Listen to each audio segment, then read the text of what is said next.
እንዳርጋቸው እንግዲህ ያው ዋናውን ርዕሳችንን አልነካካነውም በተለይ ፖለቲካውንና ዲፕሎማሲውን በተመለከተ ያለው ነው።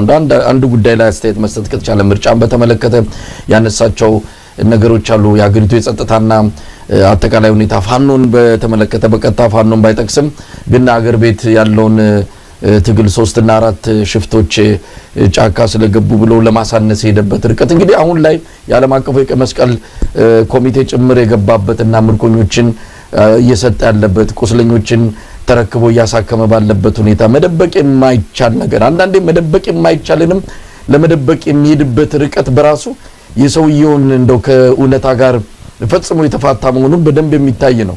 ለማንኛውም እነዚህ ጉዳዮች ላይ ምን ማለት ይቻላል?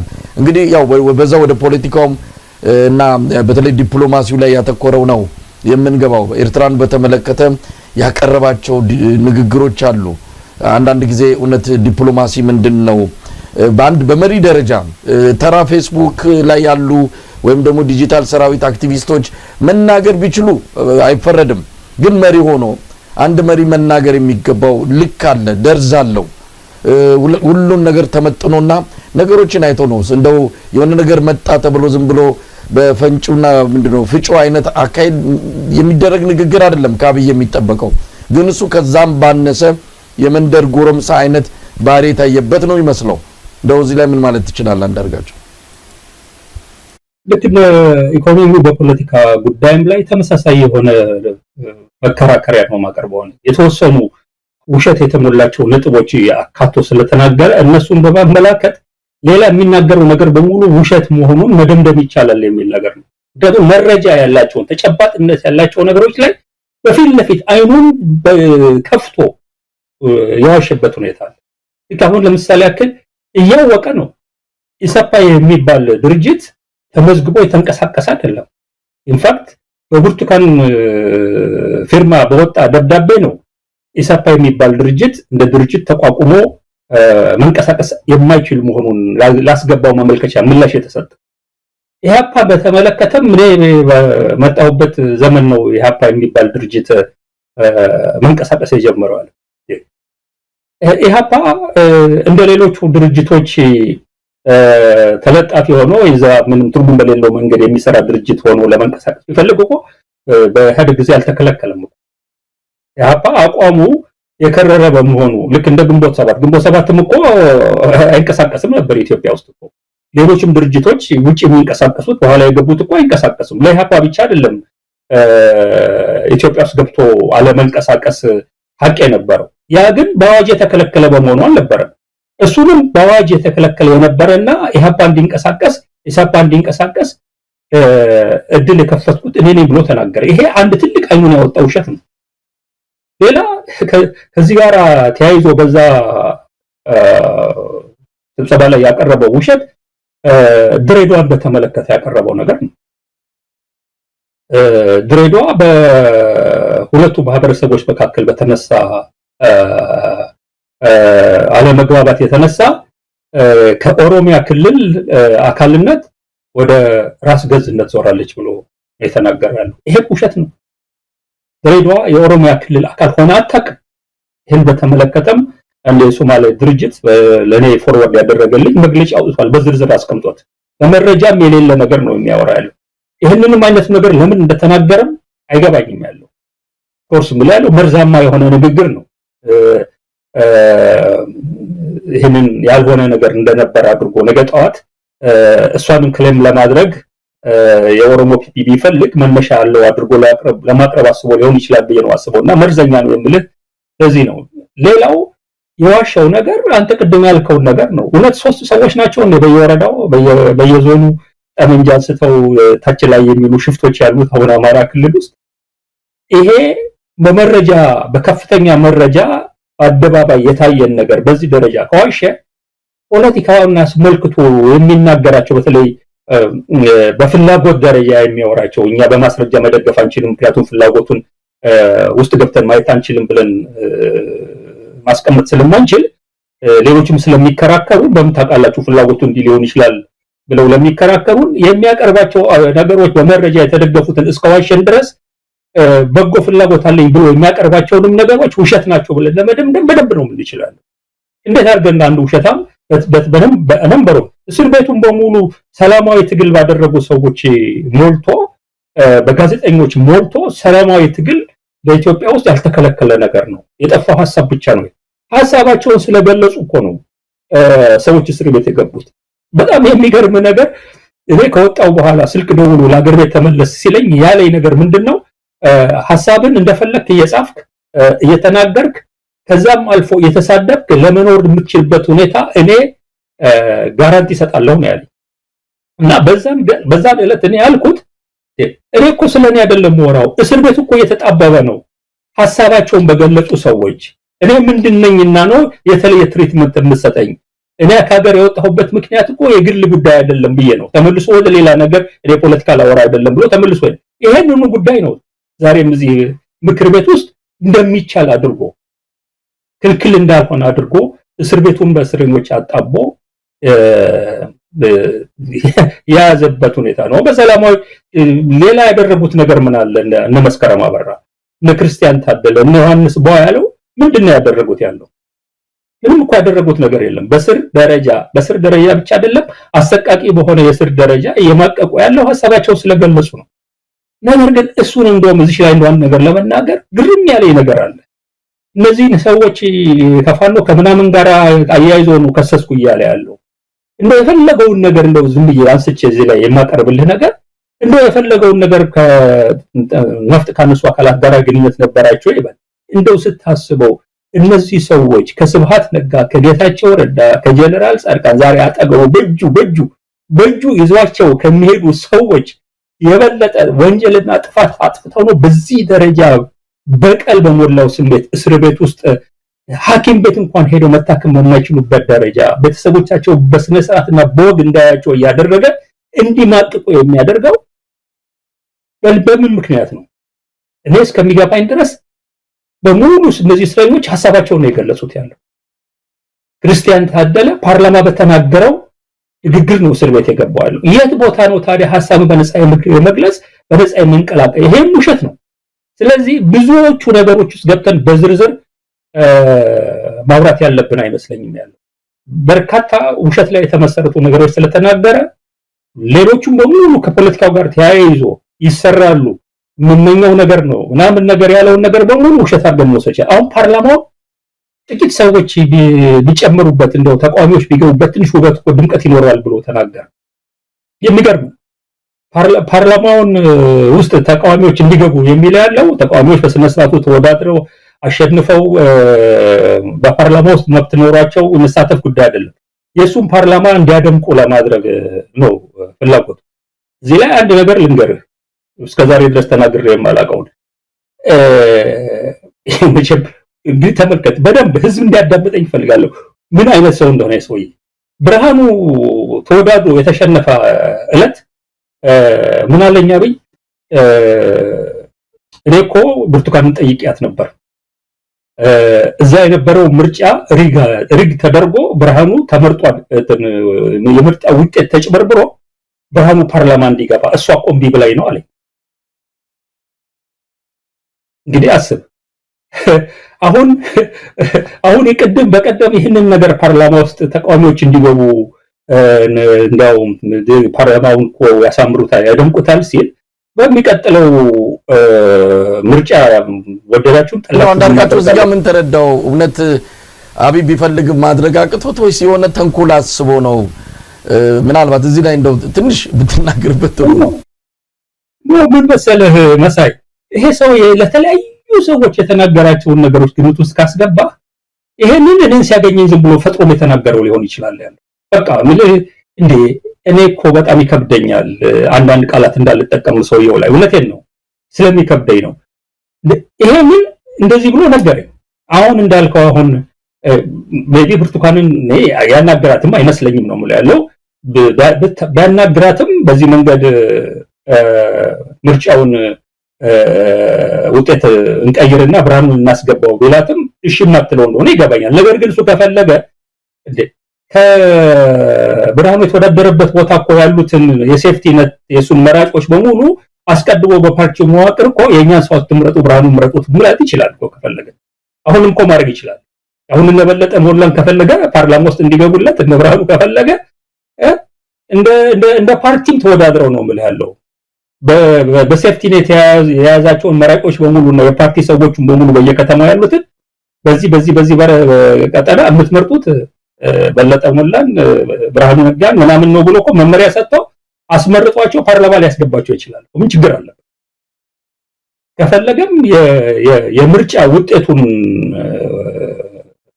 ሪዛልቱን አስቀድሞ በማጭበርበር ድምጽ ኮሮጆን በመስረቅና በመጨመርም ሊያስገባቸው ይችላል። ማን ይቆጣጠረዋል? እንዲህ አይነት ነገሮች የሚሰሩበት ሀገር ነው። የሚቀጥለው ምርጫ ስለ ምርጫ ሲያወራ የታዘብኩት ነገር ቢኖር የተወሰኑ ሰዎች ሊመጡ የሚችሉበት ግን ተመርጠው ሳይሆን ወይ በሌላ መንገድ ሳይሆን በዚህ አይነት ድራማ ሊገቡ የሚችሉበት ሁኔታ ሊኖር ይችላል እስከማለት ድረስ ነው ያሰብኩትና እንዲህ አይነት ተራ የሆኑ ጭምልቅልቅ የወጣ ነገር ውስጥ ገብቶ ፖለቲካውን ሲያቦካው ነው ያየሁት። እና ፖለቲካውን በተመለከተ ምንም እርባና ያለው ነገር የተናገረው ነገር የለም።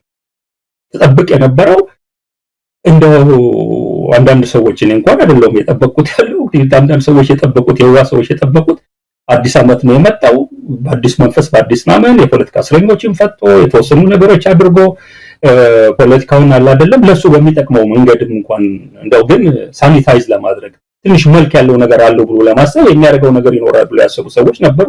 ያልጠበቁም ይሄ ያሰቡትን ነገር አላደረገላችሁ ለነዚህ ሰዎችም በዚህ መንገድ ነው የሄደው። ስለዚህ ዝርዝር ውስጥ ገብተህ ምንም የምትናገረው ነገር የለም ባቀረባቸው የፖለቲካ እሳቤዎች ላይ። እንደው አንዳርጋቸው እዚሁ ላይ ስለ ጌታቸው ረዳና ጻድቃን የተናገረው ነገር አለ።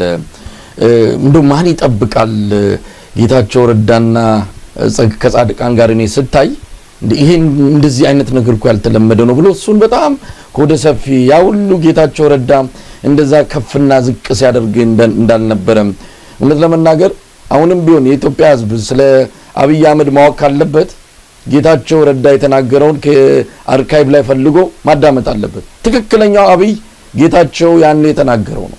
የፖለቲካ ድንክ ነው ያለው። በጣም ብዙ ነገሮችን አብይን የሚመስሉና የሚገልጹ ነገሮችን ከጌታቸው አንደበት ሰምተናል። ያን ሁሉ የተናገረኝን ትቼ ሀገር ስለሆነ የግል ጸብተን አሁን ይኸው አንድ ላይ ስንታይ ከዚህ በላይ ምን አለ? ምን ማለት ነው? ጌታቸው በራሱን ስብናውን አጥቶ የትግራይ ህዝብን ሁሉ ደፍጥጦ ለአብይ አህመድ ባደረ እንደው ሀገር በዚህ ሁኔታ ልትገለጽ ትችላለች ወይ? እንዲህ አይነት አጎብዳጅነትና ተንሸራታችነት እንዴት ለሀገር የተደረገ መልካም ተግባር ተደርጎ ሊገለጽ ይችላል? እኔ ይሄን ጌታቸውንና የጻድቃንን እና የአብይን ግንኙነት አብይ ሆደ ሰፊ በመሆኑ በፍቅር እንደመር በይቅርታ እንሻገር የሚል እምነትና አቋም ያለው ሰው በመሆኑ የመጣ ነው የሚል እምነት የለኝም። እውነት ለመናገር አሁን ቅድም የተናገርከውን በተለይ ጌታቸው አብይን ደጋግሞ የገለጸበትን ቋንቋና ሁኔታዎች ግምት ውስጥ አስገብተህ እኔ አብይ ከበታችነት ስሜትም ሊሰማው የሚችለው የስሜት መጎዳት በጣም ኃይለኛ ከመሆኑ የተነሳ ጌታቸውን እዚህ ቦታ በማምጣት የሚበላውንም የሚጠጣውንም የሚተኛበትንም የሚንቀሳቀስበትንም ሁሉም ነገር እሱ አሟይ ሆኖ በሱ እጅ እንዲወድቅ አድርጎ እሱ ብቻ አይደለም እሱ በሚፈጥራቸው መድረኮች በሙሉ ያን ችሎታም ብቃት የሌለው የፖለቲካ ድንክ ነው ብሎ አደባባይ ያዋረደው ሰውዬ አብይን የሚያክል ግዙፍ መሪ በኢትዮጵያ ታሪክ ታይቶ አይታወቅም እንዲል በዛችው ምላሱ መልሶ እንዲል በማድረግ እየተበቀለው ነው የሚል እምነት ነው ያለኝ። እኔ እንደ በቀል ነው ያየሁት። ይሄ በቀለኛ የሆነ ሰው የሚፈጽመው ነው። ጌታቸው ይሄን ይረዳል አይረዳም፣ ሌላው ህዝብ ይረዳል አይረዳም እኔ አይገባኝም ያለው። ይሄ ግን ደንበኛ በቀል ነው። ላደረገው ነገር ከዚህ በላይ አንድን ሰው ልትበቀለው የምትችልበት ልታዋርደው የምትችልበት ሌላ ምንም መሳሪያ የለም። ይሄ ሰውዬ ብታገለው ምንም እንደዚህ አይዋረድልህም ያለው። ሌላ ቦታ ላይ ስራ ፈልጎ እንዲገባ ብታደርገው በዚህ ደረጃ አይዋረድልህም። ነገር ግን አምጥተህ በዛው መላሱ በዛው አፉ እርሶን የመሰለ አርቆ አሳቢ ቪዥነሪ የለም እንዲል ስታደርገው አምሹር ይሄንን የጌታቸውን ንግግር እኔ እርግጠኛ ነኝ አብይ ቢሮው ውስጥ የሚሆን መኝታ ቤቱ ወይ ሳሎን ቤቱ ቪዲዮን እየከፈተ እየደጋገመ እየሳቀ እንደሚያዳምጠው እርግጠኛ ነኝ። አዎ እንዲህ እንድትናገር አደረኩህ አንተ ምናምን እያለ እየተሳደበ እንደሚያየው እርግጠኛ ነኝ። በዚህ መልኩ ነው ማየት ያለብህ አንተ። ሌላ ነገር ያለው አይደለም። ይሄ ሀገር ይጠቅማል ሰላምና እርቅ በማምጣት ምናምን ነገር እንደዚህ አይነት ነገሮች ጋር የተያያዘ ነገር አይደለም። ቅድም ብያለሁ እኮ ሰላምንማ እርቅማ ፍቅርማ የመሳሰሉት ነገሮች የሚወድ ቢሆን ኖሮ ከስብሃትም ከጌታቸውም ከሳድቃንም ጋር ሲወዳደር ምንም ጥፋት የሌለባቸውን ዜሮ ጥፋት ያለባቸውን ሰዎች እስር ቤት ጨምሮ በዚህ ደረጃ እንዲማቀቁ አያደርግም ነበር። የበቀል እርምጃ ሆኖ ስላገኘው የሚያደርግ ነው ብዬ ነው ማስበው። አቶ አንዳርጋቸው እዚህ ላይ ምናልባት አንዳንዶች እንደ አብይ ጥንካሬም እየወሰዱት ይገኛሉ። የትም ፍጪው ዱቄትን አምጪው ነው። አብይ አህመድ በአቅም ማነስም ይሁን በአምባገነንነትም ይሁን በድንቁርናም ይሁን በምንም ይሁን ብቻ እነዚህን ሰዎች ከእግሩ ስር እንዲነጠፉ አድርጓል። ብርሃኑ ነጋን የሚያህል በኢትዮጵያ ፖለቲካ ውስጥ እሱ ፖለቲካ ሲናገር ነው ምን ሰማው ፖለቲካ የሚመስለን ብርሃኑ ሲናገር ነው ብለው በሱ ተስበው በሱ ተማርከው በፖለቲካ ውስጥ የገቡ ብዙ ወጣቶችን አውቃለሁ። ያንን ትልቅ ስብዕና ያለውን ብርሃኑን በአሁን ሰዓት ያው ምን ላይ እንዳደረሰው እያየን ነው። እነ ጌታቸውን እነ ጻድቃንን ሌሎችንም ጭምር እነ ዘሪሁን ተሾመ የሚባል አብይ አህመድን ለመግለጽ የተጠቀመበትን ቃል እኮ እስካሁን እናስታውሰዋለን። ያን ሰው እንኳን ይኸው አብይን አምላኪ መውድሰ አብይ በየረቱ ጧትና ማታ የሚናገር ሰው አድርጎታል። ስለዚህ ይሄ ሰው እንደ ባንድም ይሁን በሌላ ጥንካሬውንም ይሁን ሌላም ብቻ ጠላቶች የሚላቸውን ስለሱ መጥፎ ያነሱት በሙሉ በሱ ዙሪያ እንዲካድሙት ካደረገ ታዲያ አብይ ጠንካራ አይደለም? እንደው የዚህ ሰው በምንም ያምጣው ማናናቅ ይቻል ይሆን? እኔ አብይ ጥንካሬ ነው የሚል እምነት የለኝም። እኔ የነዚህ ሰዎች ወገበ ቢስነት ነው፣ ስፓይንለስ መሆናቸው ነው። እነዚህ ሰዎች ቀደም እኮ ለካክተነዋል ያለው ስለሚናገሩት ነገር በስነ ስርዓት ያውቁ ነበር ወይ? ለመናገር ብቻ ነበር ወይ የሚናገሩት? እንዴት ሊሆን ይችላል ያለው ቋንቋ ዕውቀት ድርጊትን ይገዛል ነው። 2500 ዓመት ዕድሜ ያለው ብዙ ያነጋገረ ፍልስፍና ነው። በሚገባ አንድ ነገር ካወቅ ከዛ ነገር ውጪ መስራት አትችልም ነው። እንግዲህ አንዱ ትልቁ ፍልስፍና ሊቅ ፕሌቶ የሚያቀርበው መከራከሪያ ነው። ስለ ፍትህ በሚገባ ያወቀ ሰው በምንም አይነት መንገድ ኢፍትሃዊ የሆነ ነገር ሊሰራ አይችልም ነው የሚለው። ስለ ዲሞክራሲ አውቃለሁ ብለህ አምባገነን መሆን ከቻልክ ስለ ዲሞክራሲ አታውቅም ነው እንጂ ሌላ ምክንያት አይደለም የሚሰጥ ያለው። ይሄ የኢትዮጵያ ኤሊት ዕውቀት ነው እኔ ጥያቄ ውስጥ እንዲገባ ያደረገኝ እነዚህ ሁሉ በመመለከትበት ሰዓት ላይ ቅድም የዘረዘርናቸውን ወንጀሎች በሙሉ እየፈጸመ ካለ መንግስት ጋራ በቁርባን ደረጃ ቆረብክ በሚመስል ደረጃ የምትሄድበት ምክንያት የአብይ ጥንካሬ ነው? እስቲ ገለጽልኝ። እንዴት ሊሆን ይችላል ያለው? ቅድም ዘርዝረናቸዋል አይደለም? መድገም የለብንም ያለው እልቂቱን አጠቃላይ በድሮን የሚጨፈጨፈውን የሚያልቀውን ህዝብ እና አይን ባወጣ መንገድ እየተፈጸመ ያለውን የጭካኔ እርምጃ ተነጋግረናል። ይሄንን በሙሉ እየተመለከትክ እየሰማ አብይ ጫማ ስር የምታድር ከሆነ እኔ አብይ ጥንካሬ ነው የሚል እምነት የለኝም። አንተን ነው የምጠይቀው። እንዴት አድርጎ ነው ጥንካሬ ሊሆን የሚችለው? አብይ ጥንካሬ ያለው ነው ብዬ የማምነው ነገር ቢኖር በሚወስዳቸው በጎና ቀና እርምጃዎች አገር በማልማት ሰላም በማምጣት በማረጋጋት በመሳሰሉት ነገሮች በሚወስዳቸው እርምጃዎች ተጻረውት ቆሞ የነበሩትን ኃይሎች በሙሉ አሳምኖ ወደ ራሱ ስቦ ቢሆን ነበር አብይ ጠንካራ ነው የሚለው። አብይ በዛ ደረጃ ሊገለጽ የሚችል ጥንካሬ በሌለው ሰዓት ላይ በምኑ ነው የሚገለጽ ያለው? በማጭበርበር ላይ ነው። ለማጭበርበር ከሆነ ችሎታው የተጭበረበሩት ሰዎች ደካማነት እንጂ የአብይ የማጭበርበር ችሎታ አይመስለኝም ነው። ስለዚህ ይሄንን በስነ ስርዓት ማየት ያለብን ይመስለኛል። የሰዎቹን ድክመት የሰዎቹን ቅሌታምና ወራዳነት የሚያሳይ ካልሆነ በስተቀር የሰው ጥንካሬው ቅድም ባልኩ መንገድ ነው መገለጽ ያለበት። ጥንካሬ ፖዚቲቭ የሆኑ ነገሮች ነው ሊገልጹት የሚገባው፣ አዎንታዊና በጎ የሆኑ ነገሮች ናቸው። የመጥፎ ነገሮች ጥንካሬ የለም። የመጥፎ ነገሮች ጥንካሬ ከሰይጣን ጋር ብቻ ነው ተያይዞ ሊመጣ የሚችለው። የሰው ልጅ ሰይጣን አይደለም ያለው። የሰው ልጅ በሚያሰፍነው ሰላም፣ የሰው ልጅ በሚያመጣው ብልጽግና፣ የሰው ልጅ በሚያስከብረው መብት በመሳሰሉት ነገሮች ነው ተለክቶ ጠንካራ መባል ያለበት። በዚህ መለኪያዎች አብይ በኢትዮጵያ ውስጥ ምን አመጣ? ከነበሩት መንግስታት በሙሉ የተሻለ ነው። አንድ ጉዳይ አንስታል እንደው ንገታቸው ነገር ሲያወራ እዛው ያዳመጥኩት እንትን ያለኝ እንደኔ በደርግ ጊዜም በኢህአዴግም ጊዜ አብሮ ሲፋለሙ የነበሩት ሰዎች ስልጣን ላይ አምጥቶ ከጎኑ ያደረገ የለም የሚል በኢትዮጵያ ታሪክ ነው ያለው። ይሄ በደርግ ጊዜ በኢህአዴግ ጊዜ ላይኖር ይችላል ያለው። በኢህአዴግ ጊዜም አንዳንድ ነገሮች ሊኖሩ ይችላሉ ይገምታሉ። ነገር ግን ከዛ ፊት የነበሩት እኮ ያው እንግዲህ ተመልከት የነገስታት ዘመን በሚባሉበት ሰዓት ላይ እኮ አብይ ከሚያወራው በላይ የተሰሩ ነገሮች አሉ። ያውም ለበጎ እና አፄ ምኒልክ እኮ የንጉሥ ተክለ ሃይማኖትን ጦርነት ላይ የቆሰሉትን ቁስል ራሳቸው እኮ ውሃ አምጥተው እግራቸውን ነው ቁስላቸውን አጥበው የጠገኑት ያለው። እንዲህ አይነት ስራዎች የሚሰሩበት በጦር ሜዳ ላይ ከተሸናነፉ በኋላ ያሸንፉትን ሰው መልሶ የነበረበትን ሀገረ ገዥ አድርገው መልሶ የሚሸሙበት ሁኔታ ነው የነበረው።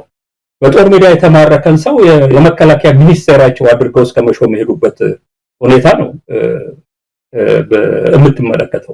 እነዚህ አይነት የቆዩ በስነ ስርዓትና በወግ ለሀገር አንድነት ለሰላም ለምን ተብሎ የተወሰዱ እርምጃዎች ያሉበት ሀገር ላይ የግፍ እርምጃውን ልቅ ለቀው ባሪያና ገረድ ሆነው ያደሩትን ሰዎች በበጎ ዓላማ ከሱ ጋር እንደተሳሰሩ አድርጎ ያቀርብልሃል ያለው። ያጥወለውላል የሚሉት ሰዎች ይህንን ፕሮግራም ስትመለከት ይሄንን ነው።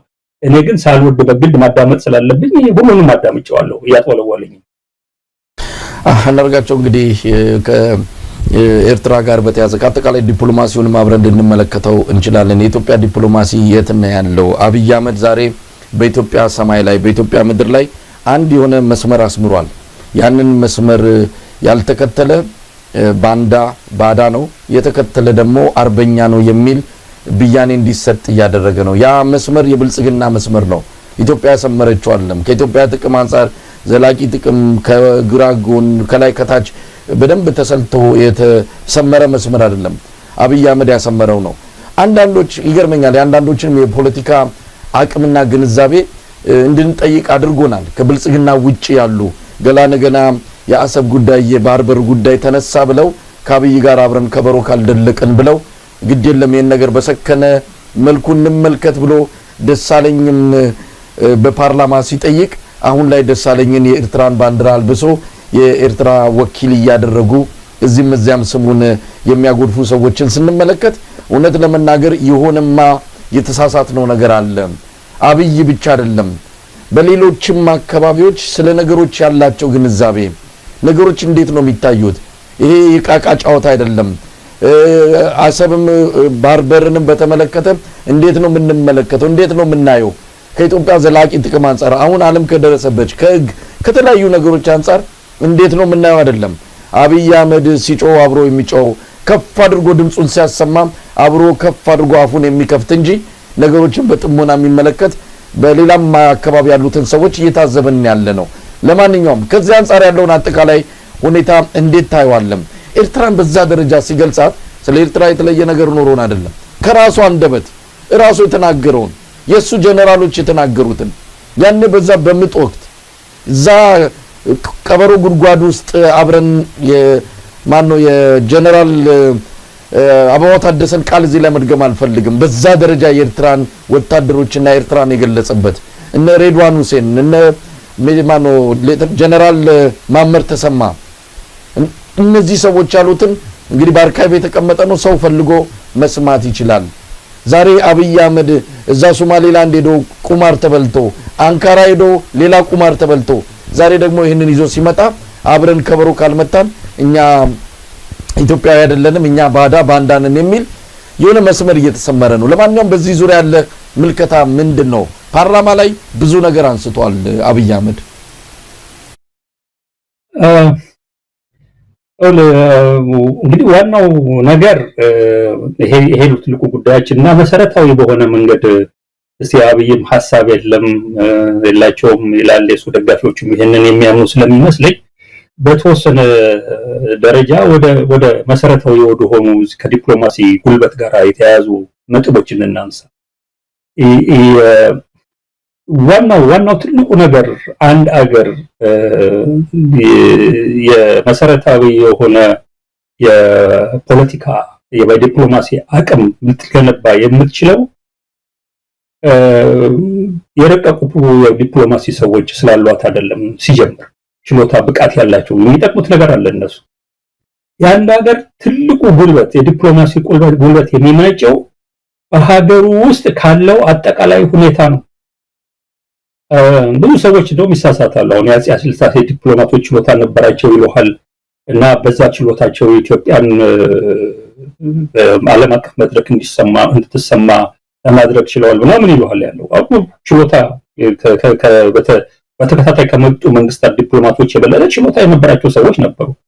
ነገር ግን ትልቁ ቁም ነገር ያለው በውጭ እንድትሰማ የሚያደርገው ያለው ሀገሩ ውስጥ ህዝቡ በአንድነት የቆመ ነው ወይ? ሰላምና መረጋጋት ያለበት ሀገር ነው ወይ? የዛ ሀገር ህዝብ የአንድ ሀገር ብሔራዊ ጥቅም እና ደህንነት ጉዳይ የሚነካ የሚጻረር ማንኛውም ነገር ቢመጣ እንደ ኑን ቀፎ እንደተነካበት ንብ በጋራ ይተማል ወይ? የመሳሰሉት ጉዳዮች ናቸው ትልቁ የዲፕሎማሲ ጉልበት የሚሰጥ ያለው። አፄ ኃይለሥላሴ መንግስት አንዱ ይደመጥበት የነበረው ምክንያት የዲፕሎማቶቹ ብቃት ብቻ አይደለም። አገር ውስጥ የተወሰነ ዘመን ሄደው በዚህ በኤርትራ በኩል ያለው ችግር እስከሚፈጠር ድረስና ክፍተት እስከሚመጣ ድረስ በአገር ውስጥ ሰፍኖ የነበረው ሰላም፣ በህዝቡ መካከል የነበረው መስተጋብር በአጠቃላይ በሚዛን ሲታይ ሀገሪቷን ጉልበት ያላት ህዝቡ ኮሄዥን ያለው ዩኒቲ ያለው ሰላምና መረጋጋት የሰፈነበት በቀላሉ ሊተናኮላት የሚፈልግ የቅርብ ሀገርም የውጭ ሀገርም ቢኖር እንዲህ በቀላሉ ሊቋቋሙ የማይችለው ምከታም ጥቃት ሊደርስበት እንደሚችል የሚገልጽ በመሆኑ የተነሳ ነው ተደማጭነት የምታገኘው ነበር። እነዚህ ነገሮች እየቀነሱ በሄዱበት ወቅት የዲፕሎማቶቹ ብቃት ብዙ እንኳን ሳይቀንስ በደርግ ጊዜ የተፈጠረው ነገር የዲፕሎማሲ ተደማጭነቷ ኢትዮጵያ እየቀነሰበት ሁኔታ ነው የተፈጠረው። ለምን? አገር ውስጥ የተነሳው የእርስ በርስ ጦርነት ኤርትራም በለው ትግራይ ውስጥ ያለው በሌላም ቦታዎች ላይ የተነሱት ግጭቶች ይሄ አገር ራሱን አንድ ሆኖ በብሔራዊ ጥቅምና ደህንነቱ ላይ ሊከላከል የሚችል ህዝብ ያስተባበር ሆኖ ሊመጣ አለመቻሉ ኢትዮጵያን በተለያዩ ምክንያቶች ለመተናኮል ለሚፈልጉ ወይንም በፈለገው መንገድ ለማስገበርና እንደፈለጉ ለማዘዝ ለሚፈልጉ ኃይሎች በር ነው የከፈተው። ከዛ ጊዜ ጀምሮ በተከታታይ የመጡት መንግስታት በሀገር ውስጥ በፈጠሩት ሰላምና መረጋጋት መጥፋት ወይንም ደግሞ ሰላምና መረጋጋት ቢኖር በወያኔ ጊዜ ተፈጥሮ የነበረው ነገር ከተመለከትከው በአዎንታዊ የሆነ ሰላም ሳይሆን በጉልበት የመጣ ሰላም መሆኑ፣ በደህንነትና በወታደራዊ አቅም የመጣ ሰላም መሆኑ this is negative freedom የሚሉት negative peace የሚሉት ማለት ነው መሆኑን የውጪ በሚያውቁበት ሰዓት ላይ ኢንተርናሊ ያለው ህዝቡ በፍላጎትና በፈቃዱ የሚገዛበት ሁኔታ እንዳልሆነ በሚያውቁበት ሰዓት ላይ ከፍተኛ የሆነ የዲፕሎማሲ አቅም አገሪቷ እንዳይኖራት በተለይ በዙሪያ ባሉት ሀገሮች እንደፈለጉ ነገሮችን መተንኮስ መጎንጎን የሚችሉበትን ሁኔታ ወይ ማሰብ የሚችሉበትን ሁኔታ የፈጠረበት ሁኔታ ነው የመጣው። አሁን በተለይ ደግሞ ጭራሹ ከመትኛውም ዘመን ያደግ ዘመን በጣም የተሻለ ነው በዲፕሎማሲ በኩል ተደማጭነት እንዲኖር ለማድረግ የነበረ ሁኔታ ከነችግሩ። አሁን ግን በጣም የባሰ ነው። አገሪቷ ኢንፈርኖ ነው። ህዝቧን የምትለበልብ ከግማሽ በላይ የሚሆነው ሀገር በጦርነት ቀጠናነት ተመድቦ ባለ በገዛ ሀገር ውስጥ መንግስት ጀት፣ ሄሊኮፕተር፣ ገንሺፕ፣ ድሮን እና መድፍ ከባድ መሳሪያ የመሳሰሉትን እየተጠቀመ ከገዛ የሀገር ህዝብ ጋር የሚዋጋበት ሁኔታ በዓለም አቀፍ መድረኩ ላይ በከፍተኛ ደረጃ ጉልበት እንዳይኖርህ የሚያደርግ ነገር ነው። በቀጠናው ጉልበት እንዳይኖርህ የሚያደርግ ነገር ነው። በዙሪያ ባሉት አገሮች አይን ጉልበት እንዳይኖር የሚያደርግ ነገር ነው። ስለዚህ መጀመሪያ ስለ ውጭ ግንኙነት፣ ስለ ጂኦፖለቲካል፣ ስለ ሀገራዊ ብሔራዊ ጥቅምና ደህንነት አንድ መንግስት ምንም ነገር ከማውራቱ በፊት ማሰብ ያለበት ለእንዲህ አይነቱ መሰረታዊ የሆነ የሀገር ጥቅምና ደህንነት ዋስትና የሚሆነው ጉዳይ ላይ መስራት ነው ያለበት። ሀገር ውስጥ ሰላም፣ መረጋጋት፣ ማህበራዊ ኮሄዥን እንዲኖር፣ ዩኒቲ እንዲኖር ህዝብ ሀገር ውስጥ ብቻ የሀገር ውስጥ ነገር መልክ ስታስይዘው ውጭ ያለውን መልክ ይይዛል ያለው ተመሳሳይ ሆነ የሀገር ውስጥ ያለውን አንድነት ማምጣት ብትጀምር በዳያስፖራ ያለውንም በሚሊዮን የሚቆጠር ኢትዮጵያዊ አንድ አድርገህ ብዙ ነገር እንዲሰራ ማድረግ የምትችልበት ትልቅ ዲፕሎማሲ ጉልበት አለው ይሄ ከፕሮፌሽናል ዲፕሎማቶች በላይ። ስለዚህ ይሄንን መሰረት ያደረገ ነገር ላይ ዲፕሎማቶችን ስጨምርበት የትም ሄደው ቢናገሩ ይደመጣሉ። ማንም ሀገር ለኢትዮጵያ ሊቀልድባት ብሎ ቢያስብ ሊቀልድባት የማይችል ሀገር ሆና ትታያለች፣ ትከበራለች፣ ትፈራለች። ይሄን አይነት ሁኔታ ያልፈጠረ መንግስት መሆኑ መጀመሪያ ሁሉም ማወቅ መቻል አለባቸው። መሰረቱ ይሄ ነው እና እየተነሱ ምናምን አሁን በየጊዜው የተለያዩ ደካማ ዲፕሎማት ስላለው ነው አብይ የኢትዮጵያን በዲፕሎማሲ መድረኩ ውድቅ የሆነችው ምናምን ይሏል። አይደለም፣ መሰረታዊ የሆነው ችግር ነው የዲፕሎማሲ ፈተና ውስጥ። ይሄንን አይነት አስቸጋሪ የሆነ በብዙ ነገር ቫልነራብል የሆነ አገር ይዞ ነው አሁን እንግዲህ የኢትዮጵያን ጂኦፖለቲካ ጥቅም አስጠብቃለሁ ይሄንን ለማድረግ አሰብን ለማምጣት አብይ ማን ነው